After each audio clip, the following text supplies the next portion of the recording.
Hi Chetan గారు. Hello madam. Chetan గారు, ప్రొఫెషన్ని బట్టి కూడా మోకాళ్ళ నొప్పులు వస్తాయా? ప్రొఫెషన్ని బట్టి మోకాళ్ళ నొప్పులు ఒక్కటే కాదు, హ్మ్. ప్రొఫెషన్ని బట్టి రోగాలు కూడా మారుతాయి. For example? ఎగ్జాంపుల్ అంటే ఇప్పుడు కంటిన్యూస్గా కూర్చొని పనిచేసే ఉద్యోగాలు ఉంటాయి. మళ్ళా కొందరికి బరువు కూడా ఎక్కువ ఉంటుంది, కొందరికి నార్మల్ ఉంటుంది బరువు. కంటిన్యూస్గా కూర్చొని పనిచేసే ఉద్యోగాల్లో ఎట్లా, ఇప్పుడు రైల్వే డిపార్ట్మెంట్లో పనిచేస్తున్నారు, బ్యాంక్లో పనిచేస్తున్నారు, కార్పొరేట్లో పనిచేస్తున్నారు, ఏమవుతుంది? పైల్స్ వచ్చే ఛాన్సులు పెరిగిపోతాయి. కంటిన్యూస్లీ కూర్చొని ఉంటాడు కదా మనిషి, ఏమవుతుంది? ఏవైతే వెయిన్స్ ఉంటాయి కదా మన బాడీలో, రక్తనాళాలు, అవి కిందికి లాక్కుపోతాయి. ఎట్లా? గ్రావిటీ వల్ల అవి కిందికి లాగుడు వల్ల ఈజీగా పైల్స్ వచ్చే ఛాన్సులు ఉంటాయి. ఒక్కటెక్కడ కూర్చొని ఉంటున్నారు ఇల్లు, 8 గంటలు కూడా కాదు, 8 గంటలు అనేసి ఆన్ పేపర్ ఉద్యోగం ఉంటుంది, 12 గంటలు 16 గంటలు కూడా పని చేయించుకుంటారు. ఆడు మనకు 2 లక్షల జీతం ఇస్తుండంటే 10 లక్షల పని చేపిస్తాడు, అవునా కాదా? ఏమవుతుంది? ఇట్లా పైల్స్లు అవి రావడం అవుతుంది. అవే కాకుండా వెరికోస్ వెయిన్స్ కూడా వచ్చే ఛాన్సులు ఉంటాయి, ఎందుకంటే ఫిజికల్ యాక్టివిటీ లేదు కదా, అక్కడ కూడా గ్రావిటీ పుల్ చేస్తుంది కదా బ్లడ్ని, అట్లా అవుతుంది.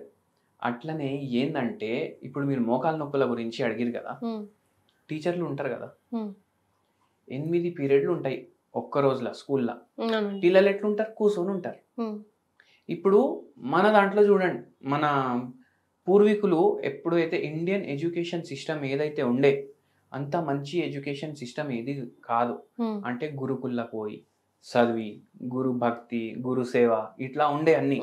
అంటే పెద్దవాళ్ళకి రెస్పెక్ట్ కూడా చేయడం గురు నేర్పిస్తుండే, లైఫ్ ఎట్లా లీడ్ చేయాలి అది కూడా నేర్పిస్తుండే, చదువులు కూడా చెప్తుండే. ఇప్పట్లాగా కార్పొరేట్ చదువులు కాదు.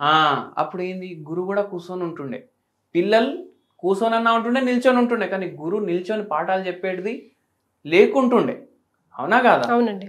రోగాలు ఇట్లా వస్తుండేనా? ఇప్పుడు మొత్తం రోజు 8 గంటలు నిల్చొని చెప్పాలి. 8 గంటలు నిల్చుంటుండు మనిషి అంటే 1 గంటలో 60 నిమిషాలు ఉంటాయి. అంటే 8 గంటల్లో ఎన్ని నిమిషాలు ఉంటాయి? 6 8 48, 480 నిమిషాలు ఉంటాయి. 480 నిమిషాలు ఒక 90 కిలో ఉన్న మనిషి అట్లనే నిల్చుంటుండంటే 90 కిలోల ఒక 80 కిలో భారం వన్ మోకాల మీదనే పడుతుంది. ఏమవుతుంది? అవునా కాదా? అంతే కదండి. మీరు చూడండి, ఈ స్టాండింగ్ ఉద్యోగాలు, ఈ టీచర్లు ఉండొచ్చు, లేదంటే ట్రాఫిక్ వాళ్ళు ఉంటారు, ట్రాఫిక్ పోలీస్ ఉద్యోగం చేసేటోళ్ళు ఉంటారు, వాళ్ళు కూడా మొత్తం రోజు ఆల్మోస్ట్ నిల్చొని ఉంటారు. ఇటువంటి రోగాల్లో మళ్ళా సూపర్ మార్కెట్లలో పనిచేస్తారు సేల్స్ వాళ్ళు, బట్టల షాప్ లో పనిచేస్తారు సేల్స్ వాళ్ళు, ఈ సేల్స్ చేసేటోళ్ళు మొత్తం రోజు నిల్చొని వాళ్ళ మోకాళ్ళ గుజ్జు ఖరాబ్ అవుతుంది. అట్లనే ఇంకోటి, హౌస్ వైఫ్లు ఉంటారు, అందరికీ తిండి టైంకి కావాలి, దానికోసం టైంకి లేవాలి, 2-3 గంటలు బ్రేక్ఫాస్ట్ ఉండాలి, మళ్ళా దాని తర్వాత అయింది లంచ్ కూడా ఉండాలి, మళ్ళా డిన్నర్ టైంలో మధ్యాహ్నం చేసేది తినం మేము, మాకు నైట్ మళ్ళా సపరేట్ చేయాలి, మళ్ళా నిల్చొని మళ్ళా పని చేయాలి.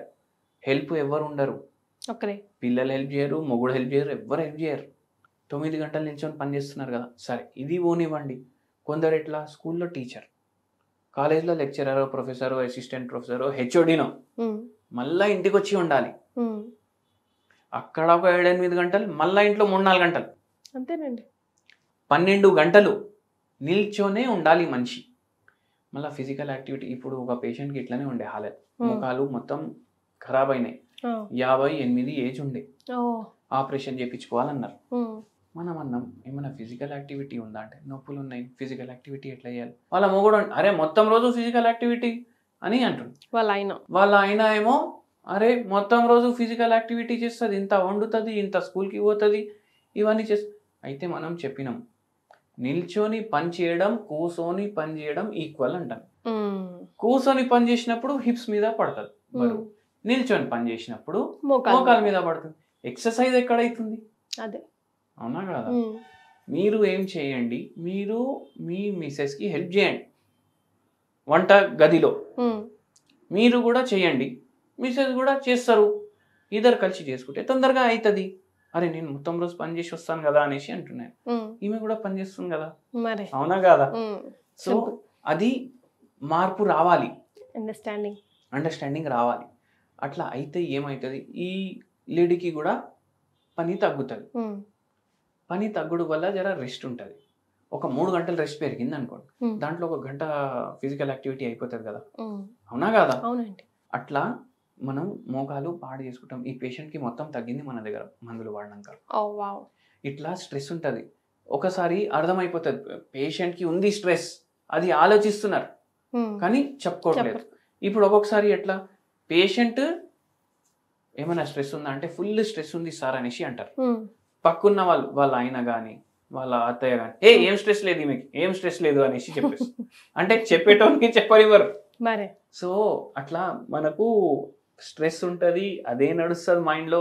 మళ్ళీ ఈ ఆక్యుపేషనల్ ఫ్యాక్టర్స్ ఉంటాయి, ఇవన్నీ అయి ఇట్లా మోకాలు నొప్పులు వస్తాయి. ఈ పేషెంట్ కి నడవడానికి కూడా రాకపోతుండే, బరువు కూడా జర ఎక్కువ ఉండే. మళ్ళీ మోకాల నొప్పికి సర్జరీ చేయించుకుంటే బరువు ఎక్కువ ఉండడం వల్ల దేవుడు ఇచ్చినవే పాడైనాయి, అవి పాడుగావా చెప్పండి? మళ్ళీ చేయించుకుంటారా? లేదు కదా. మనం బాడీ ఫిట్ పెట్టుకోవాలి.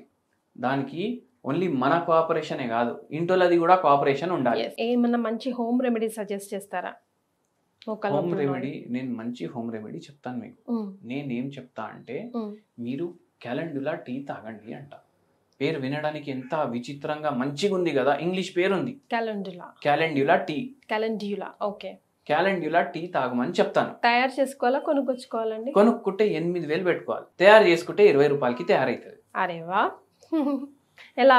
క్యాలెండులా ఏంది అంటే హోమియోపతిలో కూడా వాడతాం. ఓకే.